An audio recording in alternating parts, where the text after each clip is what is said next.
Esto es Teología al Día, una vez más aquí reunidos en las plataformas de YouTube o podcast Spotify y Deezer. También en iBooks, también nosotros tenemos nuestra plataforma de podcast. Más aquí seguimos hablando de los atributos de Dios y su relación con la eternidad. Y yo quiero hablar sobre la unicidad de Dios. ¿Qué quiere decir la unicidad de Dios? Ahí nosotros podemos pensar en Deuteronomio 6:4 cuando dice: Oye Israel, el Señor nuestro Dios es el único Señor, único allí. Esa palabra único es la misma palabra que es en el hebreo, ¿no? La misma palabra que es usada en Génesis cuando se dice que dejará el hombre su padre y su madre y se unirá a su mujer, y los dos serán una sola carne. Es el mismo uno allí, el Señor es uno. ¿Y qué se muestra allí? Que la pluralidad de Dios en la unidad, no necesariamente, sino algo más sublime en ese sentido, que es que Dios es único. ¿Qué tiene que ver eso, que Dios sea único? Porque puede parecer para nosotros algo muy evidente, muy lógico que Dios es uno, pero en este mundo que nosotros vivimos, un mundo plural, como dice Ronaldo Lidorio, un mundo idólatra y agnóstico, podemos inclusive agregar a eso un mundo pluralista, es la diversidad de dioses, pero al mismo tiempo decir todos los caminos llevan al mismo Dios, porque al final no importa la religión, todos adoramos al mismo Dios.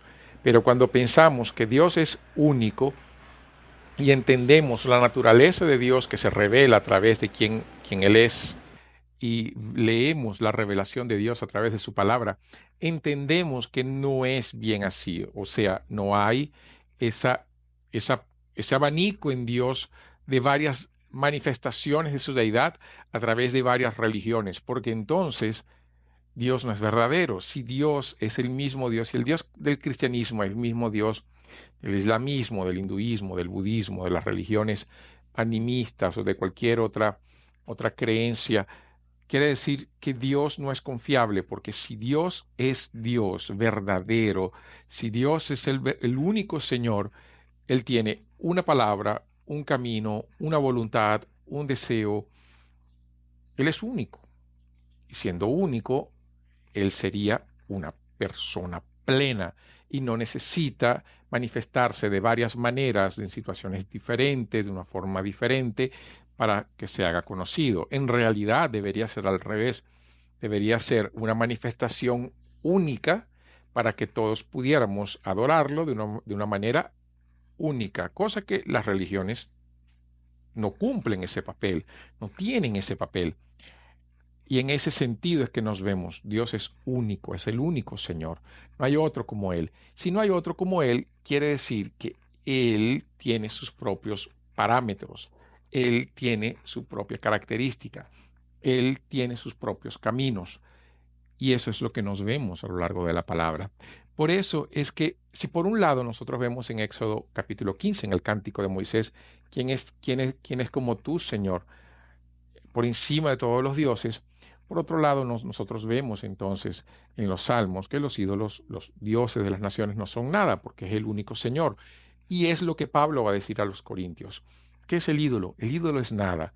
¿Qué es lo que hace Moisés? Moisés muestra al pueblo de Israel en su cántico, justamente después de las plagas, después que se abre el mar rojo. Dios canta al Señor y dice: Señor, los dioses creados por los hombres son nada comparado contigo.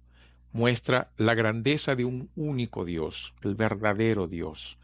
Y es lo que vemos a lo largo de la Biblia. Nosotros vemos eso en los Salmos, como dije anteriormente. Salmo 115, Salmo 135, que habla de los ídolos y muestra que son nada. Isaías también va a mostrar la futilidad de los ídolos. Jeremías también va a mostrar la futilidad de los ídolos. Cómo las personas no entienden que de la misma madera que es usado para calentarse en el fuego, cocinar su propia comida, es la misma madera que usan para tallarla, crear un Dios, adorarlo y decir: líbrame, tú eres mi Dios. No tiene sentido. Y eso es lo que Pablo le va a decir a los corintios. O sea, ¿qué es un ídolo? Un ídolo es nada. Y el discurso de Pablo en el libro de Hechos con relación a las naciones, a los pueblos que no tenían conocimiento del Señor, es justamente eso. Pablo dice, eso era un tiempo de ignorancia. Adorar a otros dioses es ignorar el Dios verdadero. Por eso la unicidad es tan importante, porque en un tiempo donde las personas dicen, cualquier camino sirve, Dios se levanta y dice, no. Y recordamos Jesús cuando Él dice, yo soy el camino, la verdad y la vida, y nadie puede ir al Padre sino por mí. Entonces la Trinidad muestra la unicidad.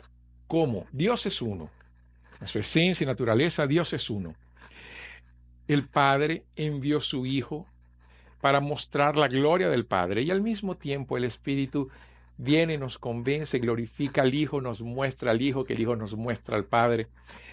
Todo un proceso, Dios siendo único, se revela poderosamente y maravillosamente las tres personas, en las tres personas de la Trinidad, para que podamos saber, no hay otro Dios, no hay otro Señor. Y justamente la unicidad de Dios nos muestra que Dios es tres personas, una naturaleza divina, tres personas que viven la plenitud de la comunión gloriosa y perfecta del ser de Dios. Entonces la unicidad es muy importante para nosotros, importante para mostrar la importancia del cristianismo. En realidad ni siquiera la importancia, sino tenemos que usar una nomenclatura mejor, la supremacía del cristianismo sobre cualquier otra creencia, sobre otra religión.